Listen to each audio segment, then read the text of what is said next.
The Wolf and the Seven Little Kids. There was once upon a time an old goat who had 7 little kids, and loved them with all the love of a mother for her children. One day she wanted to go into the forest and fetch some food.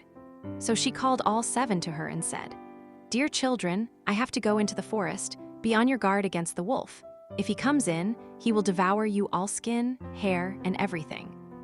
The wretch often disguises himself, but you will know him at once by his rough voice and his black feet." The kids said, "Dear mother, we will take good care of ourselves. You may go away without any anxiety." Then the old one bleated and went on her way with an easy mind. It was not long before someone knocked at the house door and called, "Open the door, dear children. Your mother is here and has brought something back with her for each of you." But the little kids knew that it was the wolf by the rough voice. "We will not open the door," cried they. "You are not our mother. She has a soft, pleasant voice, but your voice is rough. You are the wolf." Then the wolf went away to a shopkeeper and bought himself a great lump of chalk, ate this, and made his voice soft with it. Then he came back, knocked at the door of the house, and called, "Open the door, dear children. Your mother is here and has brought something back with her for each of you." But the wolf had laid his black paws against the window, and the children saw them and cried, "We will not open the door. Our mother has not black feet like you. You are the wolf." Then the wolf ran to a baker and said, "I have hurt my feet. Rub some dough over them for me." And when the baker had rubbed his feet over, he ran to the miller and said, "Strew some white meal over my feet for me." The miller thought to himself, "The wolf wants to deceive someone," and refused, but the wolf said, "If you will not do it, I will devour you." Then the miller was afraid and made his paws white for him. Truly, this is the way of mankind. So now the wretch went for the 3rd time to the house door, knocked at it and said, "Open the door for me, children. Your dear little mother has come home and has brought every one of you something back from the forest with her." The little kids cried, "First show us your paws that we may know if you are our dear little mother." Then he put his paws in through the window, and when the kids saw that they were white, they believed that all he said was true and opened the door. But who should come in but the wolf? They were terrified and wanted to hide themselves.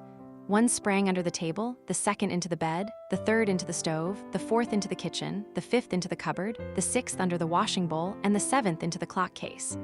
But the wolf found them all and used no great ceremony. One after the other, he swallowed them down his throat. The youngest, who was in the clock case, was the only one he did not find. When the wolf had satisfied his appetite, he took himself off, laid himself down under a tree in the green meadow outside, and began to sleep. Soon afterwards, the old goat came home again from the forest. What a sight she saw there! The house door stood wide open. The table, chairs, and benches were thrown down, the washing bowl lay broken to pieces, and the quilts and pillows were pulled off the bed. She sought her children, but they were nowhere to be found. She called them one after another by name, but no one answered. At last, when she came to the youngest, a soft voice cried, "Dear mother, I am in the clock case." She took the kid out, and it told her that the wolf had come and had eaten all the others. Then you may imagine how she wept over her poor children. At length in her grief she went out, and the youngest kid ran with her. When they came to the meadow, there lay the wolf by the tree and snored so loud that the branches shook. She looked at him on every side and saw that something was moving and struggling in his gorged belly.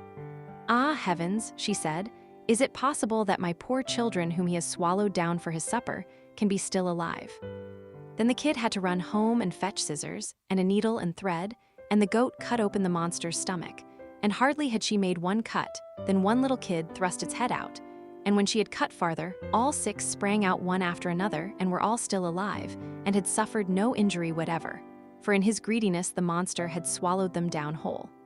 What rejoicing there was! They embraced their dear mother, and jumped like a tailor at his wedding. The mother, however, said, "Now go and look for some big stones, and we will fill the wicked beast's stomach with them while he is still asleep." Then the 7 kids dragged the stones thither with all speed, and put as many of them into this stomach as they could get in. And the mother sewed him up again in the greatest haste, so that he was not aware of anything and never once stirred. When the wolf at length had had his fill of sleep, he got on his legs, and as the stones in his stomach made him very thirsty, he wanted to go to a well to drink. But when he began to walk and to move about, the stones in his stomach knocked against each other and rattled. Then cried he, "What rumbles and tumbles against my poor bones? I thought 'twas 6 kids, but it feels like big stones." And when he got to the well and stooped over the water to drink, the heavy stones made him fall in, and he drowned miserably. When the 7 kids saw that, they came running to the spot and cried aloud, "The wolf is dead! The wolf is dead!" and danced for joy round about the well with their mother.